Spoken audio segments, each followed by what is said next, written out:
What happens when you buy a piece of farm equipment at auction, sight unseen, and then don't touch it for 3 months? You find out fast whether you got a deal or a very large lump of metal. Hi, and welcome back to Whitetail Acres Farm. We won this 500-gallon Hardi ag sprayer at auction earlier this spring, and it's been sitting near the hay barn ever since. Now that we've got our first cutting of hay in the barn, we need to get our foliar feed out on the fields and fast to give that grass a boost for a strong second cutting. That means today is the day we finally pull this sprayer out, clean it up, and find out whether it actually works. And spoiler alert, it didn't go very smoothly.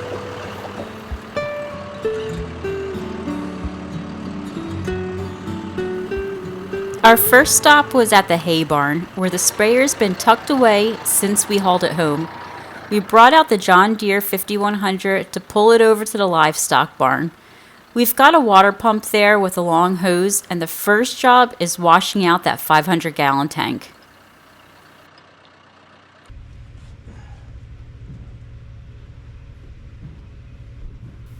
The previous owner used the sprayer for chemical fertilizer application, and we had no idea what kind of residue was still sitting in there. Long-term chemical use can cause corrosion. That's just a fact with this kind of equipment. And we wanted to break up anything that might be caked on the inside before we start running clean water through the system.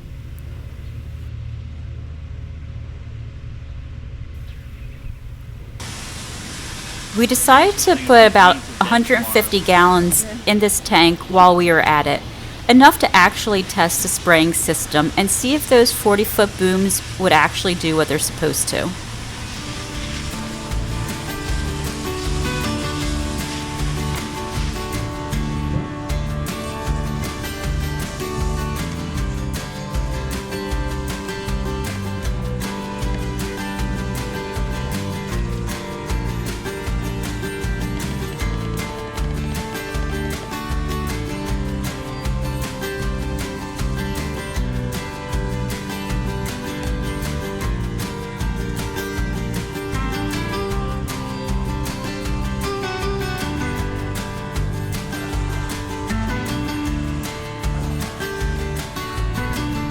Once we had the water in the tank, we drove it over to the workshop to give it a real look over.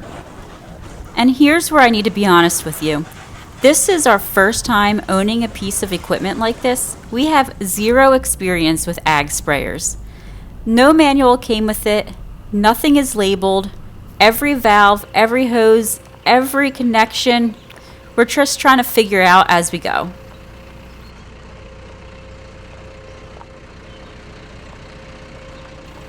Once we got it over to the workshop, the first step was spreading out those 40-foot booms. And honestly, they went down pretty easily. That was the one thing that actually worked the way it was supposed to. We started walking the length of both booms, inspecting every hose, every connection, every nozzle body, just trying to figure out and understand how the whole system ties together. Which valves control which sections, which hoses feed which nozzles.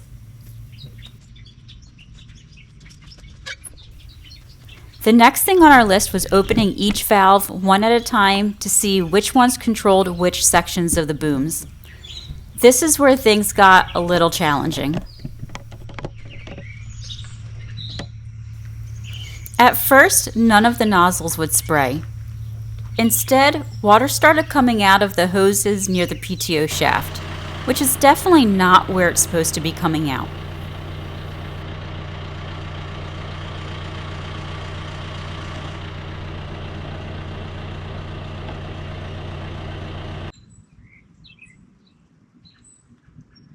I already had water to that drain right there because it flushed all the antifreeze out, so I'm getting water there, but it's not going past. I don't know why. I can't reach it with the lid open because they got this adjusted so far forward.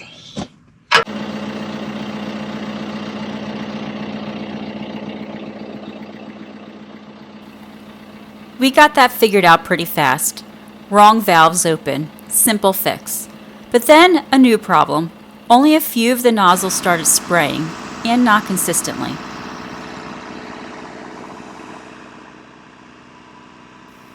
Now that we had the valve sorted out, we opened the flow to one boom section at a time.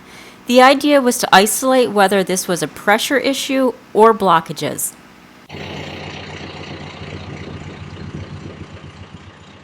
Look, it's supposed to run it without the steam going for it. That didn't give us clear answers, so we started opening up the individual nozzles on the ones that weren't spraying. And that's where we found the problem.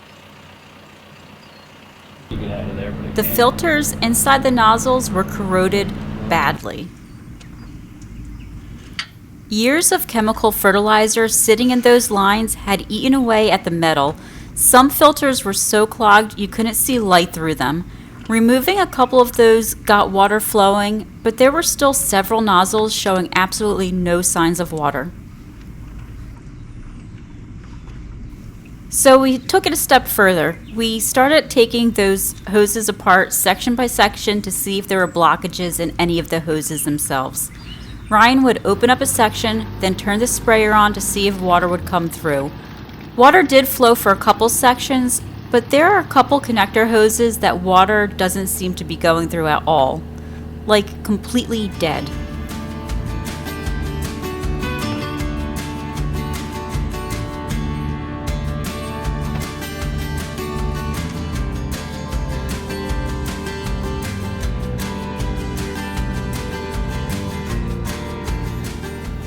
What we learned, long-term chemical fertilizer use causes corrosion that goes deeper than just the nozzles.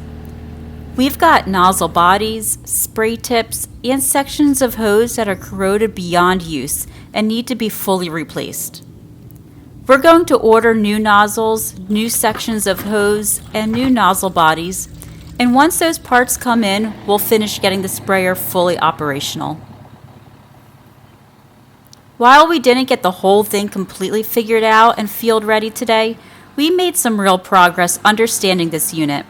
The majority of the nozzles are flowing and rinsed out now, and we know exactly what needs to be replaced.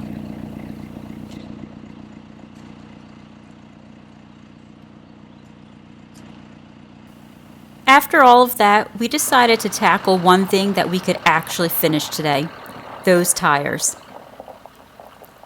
When we won the sprayer auction, the tires on it were in rough shape, but we were fortunate enough to find the exact replacement tires we wanted at a great deal at another auction.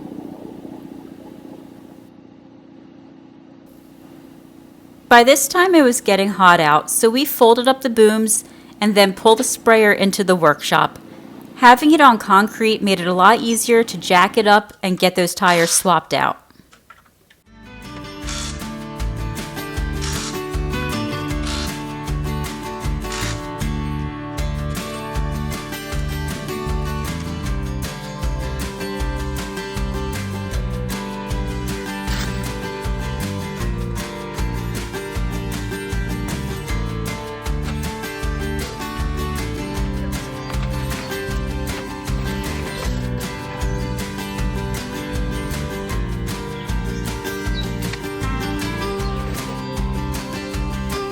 We managed to get 3 of the 4 tires on.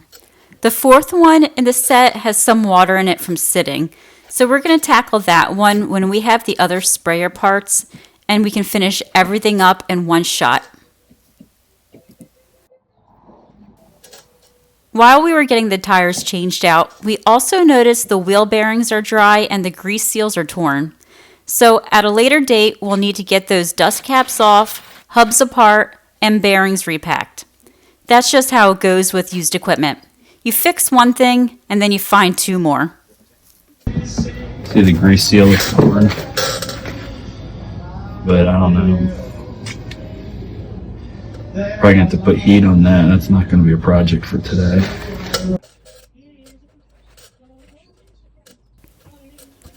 All in all, it was a productive and successful day working on the sprayer. We got the tank cleaned out, most of the nozzles flowing, the system rinsed, 3 new tires on, And most importantly, we now understand this machine a whole lot better than we did this morning. That's to be expected when you buy used equipment. Nothing is labeled, nothing comes with a manual. You learn by doing, by making mistakes, by tracing hoses with your finger, by unscrewing things just to see what's inside. Every day on this farm is something new. We are constantly learning and growing together in this lifestyle. And honestly, we wouldn't trade it for anything.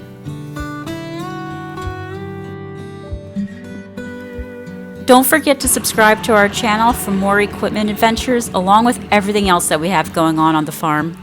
Thank you for watching, and we will see you on the next one.